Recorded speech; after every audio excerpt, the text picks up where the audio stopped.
اصل قربانی تو باپ اور بیٹے کی گفتگو تھی، دمبے کی قربانی تو اس گفتگو کا فدیہ تھا۔ افسوس ہمیں دمبے کی قربانی تو یاد رہی، لیکن باپ اور بیٹے کی گفتگو یاد نہ رہی۔ حضرت اقبال لکھتے ہیں کہ یہ فیضان نظر تھا، یہاں کے مکتب کی کرامت تھی، سکھائے کس نے اسماعیل کو آداب فرزندی۔ کبھی فرصت ملے تو حضرت ابراہیم علیہ السلام اور حضرت اسماعیل علیہ السلام کی اس موقع پر جو گفتگو ہوئی، مکالمہ ہوا، اس کو ضرور پڑھیے گا۔ Thank you. ایک غریب ماں اپنے بچوں کو پیار سے یوں مناتی ہے، پھر بنا لیں گے نئے کپڑے، عید تو ہر دفعہ آتی ہے، جب عید ہوگی تو کیا پہنیں گے ہم، چاند سے کہہ دو کہ ہم تیار نہیں۔ خدا را اپنی عید کی خوشیوں میں غربا اور مساکین کو بھی یاد رکھیں۔ اللہ ثانیہ حاصل اور تقسیم کرنے کا شرف عطا فرمائے، آمین۔ مستنصر حسین طارق صاحب لکھتے ہیں کہ لوگوں سے وہ سوال ہرگز مت کریں جو اللہ نے انسانوں سے کرنے ہیں۔ تمہارا مذہب کیا ہے؟ تم نے عبادت کی؟ تم نے روزہ رکھا؟ بلکہ لوگوں سے وہ سوال کریں جو انسانوں کو انسانوں سے کرنے چاہیے۔ تمہیں کوئی پریشانی تو نہیں؟ تم نے کچھ کھایا بھی ہے یا نہیں؟ تمہیں کچھ چاہیے تو نہیں؟ گزرے والا انس سے انسان بنا ہے، اگر اس میں انس نہیں تو پھر یہ انسان ہی نہیں۔ خواجہ میر درد کا شعر ہے نا کہ درد دل کے واسطے پیدا کیا انسان کو، ورنہ طاعت کے لیے کچھ کام نہ تھے، کرو بیان۔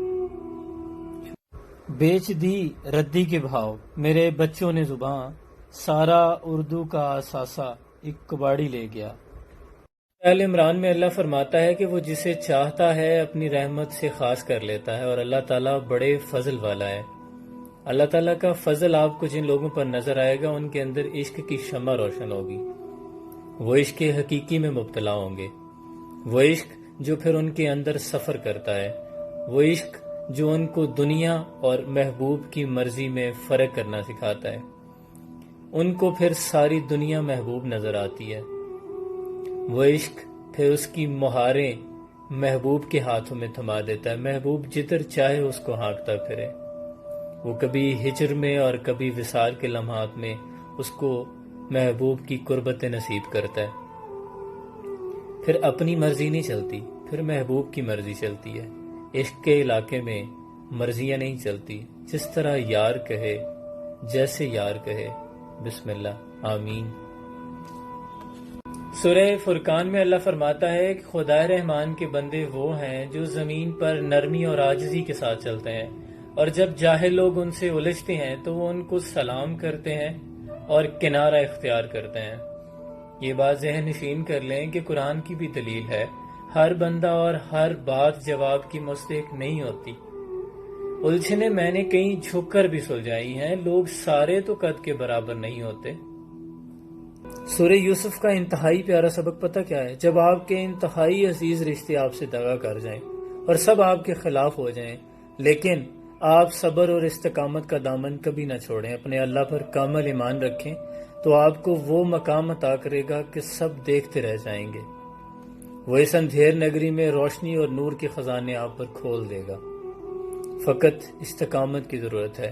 سالک کو رضا کا مقام تب حاصل ہوتا ہے جب روح کرب سے گزر رہی ہو اور زبان پر الحمدللہ جاری ہو۔ شیخ سعدی علیہ رحمہ فرماتے ہیں، بزرگی باکلست نا بسال، تونگری بادلست نا بمال۔ بزرگی کا تعلق عقل سے ہے، فہم و فراست سے ہے۔ عمر کے رسیدہ ہونے یا بالوں کے سفید ہونے سے کوئی بزرگ نہیں ہوتا۔ کچھ لوگ عین جوانی میں بزرگ ہو جاتے ہیں اور کچھ لوگ صرف بوڑھے ہوتے ہیں، بزرگ نہیں۔ تونگری یعنی سخاوت، تونگری بادلست، سخاوت کا تعلق دل سے ہے۔ مال کے بڑھ جانے سے دل کا سخی نہیں ہو سکتا کوئی۔ کچھ لوگ جیب خالی ہونے کے باوجود امیر ہوتے ہیں اور کچھ لاکھوں اربوں روپے ہونے کے باوجود غریب ہوتے ہیں۔ میں اس پہ اکثر ایک شعر دہراتا ہوں کہ قادر مطلق نے لکھ کر میری قسمت میں غریبی، پھر فرمایا انداز اس کا امیرانہ کر دو۔ کسی بیٹے نے اپنے والد سے سوال کیا کہ بابا، کسی مرد کے کردار کا اندازہ کیسے لگایا جا سکتا ہے؟ کیونکہ کوئی بھی مرد خود کو غلط تو نہیں کہتا۔ تو بابا نے کہا کہ بیٹا جب تمہاری یہ خواہش ہو کہ جو شوہر تمہاری بہن کے نکاح میں آئے وہ کردار میں تمہارے جیسا ہو تو سمجھ لینا کہ تم حق پر ہو، اور اگر اندر سے آواز نہیں میں آئے تو پھر کچھ گڑبڑ ہے، خود کو بدلنے کی ضرورت ہے۔ اشفاق احمد زاویہ 2 میں لکھتے ہیں کہ ایک شخص نے اخبار کے اس صفحے کے جس پہ پوری دنیا کا نقشہ تھا 32 ٹکڑوں میں تقسیم کیا اور اپنے کم سن بچے کو بلا کر کہا کہ لو بیٹا اسے جوڑ دو۔ بچہ پہلے تو دنیا کے نقشے کے ٹکڑے لے کے پریشان ہو گیا کہ ایک عمر رسیدہ شخص کے لیے بھی یہ مشکل کام ہے کہ کون سا ملک کہاں ہے، لیکن چند دیر سوچنے کے بعد بچے نے نقشہ درست حالت میں جوڑ کر باپ کے حوالے کر دیا۔ باپ پہلے تو حیران ہوا، پھر اس نے بچے سے پوچھا کہ بیٹا تم نے یہ کیسے کیا، راز بتاؤ۔ اس نے کہا کہ بابا میں نے نقشے کو الٹا کیا تو دوسری جانب سیفٹی بلیڈ کا اشتہار تھا جس پر ایک شخص شیو کرتا دکھایا گیا تھا۔ میں نے اس آدمی کے ٹکڑے جوڑنا شروع کیے تو 4 منٹوں کے اندر اندر میں نے پوری دنیا کا نقشہ جوڑ لیا۔ بیٹا کہنے لگا کہ بابا اگر آدمی جڑ جائے تو پوری دنیا جڑ جائے گی۔ میاں محمد بخش صاحب پنجابی کلام لکھتے ہیں کہ کچے پانڈے نیوں لگانا تے کی تیری دانائی نیوں لگا اس کاریگر نل جس سے شکل بنائی۔ وہ کہتے ہیں تو اس مٹی کی مورے سے عشق کرتا ہے، یہ تو کوئی حکمت نہ ہوئی۔ محبت یا عشق کرنا ہے تو اس سے کر جو اس کا مصور ہے، جس کو بنانے والا ہے۔ وہ کہتے ہیں کہ اچا نام رکھایا جس نے چولہے دے وچ سڑیا نیواں ہو کے لنگ محمد تے لنگ جاویں گا اڑیا، کہ تو آج ہی اختیار کر، تیرا ایسا کوئی کام نہیں ہے کہ جو نہ ہو، سب کام سیدھے ہو جائیں گے۔ تو کہتے ہیں کہ ایک گناہ میرے ماں پہ دیکھن تے دیون دیس نکالا، لکھ گناہ میرا اللہ دیکھے تے پھر بھی پردے پاون والا، کہ ایک غلطی اگر میرے والدین یا عزیز و اقارب دیکھ لیں تو بدنام کر دیتے ہیں، لیکن وہ مالک ہے کہ ہر روز ہزاروں دیکھتا ہے لیکن پردے ڈالتا ہے۔ میں نے بابا جی سے پوچھا کہ بابا جی دعا کے لیے کیا ضروری ہے؟ تو کہنے لگے کہ دھیان۔ تو میں نے کہا دھیان کیسے آئے گا؟ کہنے لگے پتر وجدان سے۔ میں نے کہا وجدان کیا ہے؟ تو کہنے لگے سارے وجود کا کسی ایک نقطے پر مرتکز ہو جانا۔ میں نے کہا کہ کوئی مثال دیں؟ تو کہنے لگے کہ کسی ماں سے اس کا بچہ اوجھل کر دو اور اسے گمشدگی کی اطلاع دیتے ہوئے یہ کہنا کہ ماں جی اب دعا کریں اپنے بیٹے کے لیے، تو پھر دیکھنا کہ ماں کا سارا وجود حالت دعا میں ڈھال جائے گا۔ حالت اضطرار میں مانگے جانے والی دعا کی قبولیت کی راہ میں کوئی رکاوٹ حائل نہیں ہوتی۔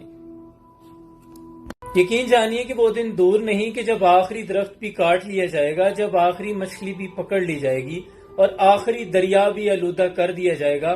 اس دن کھلی اور تازہ ہوا میں سانس لینا زہر نکلنا جیسا ہوگا۔ تب ہمیں احساس ہوگا کہ اب بہت دیر ہو چکی ہے اور بینکوں میں پڑا پیسہ اصل دولت نہیں، نہ اسے کھایا جا سکتا ہے۔ اگلی نسلوں کو اگر کوئی تحفہ دینا ہے تو وہ درخت دے کے جائیں۔ آئیں مل کر عہد کریں، اس 14 اگست پر ہم جھنڈیاں نہیں، جھنڈے نہیں، پودے لگائیں گے، اس وطن کے لیے درخت لگائیں گے۔ ہم جس طرح جھنڈوں اور جھنڈیوں کی حرمت پامال کرتے ہیں، ہمیں اس بات کا بخوبی اندازہ ہے۔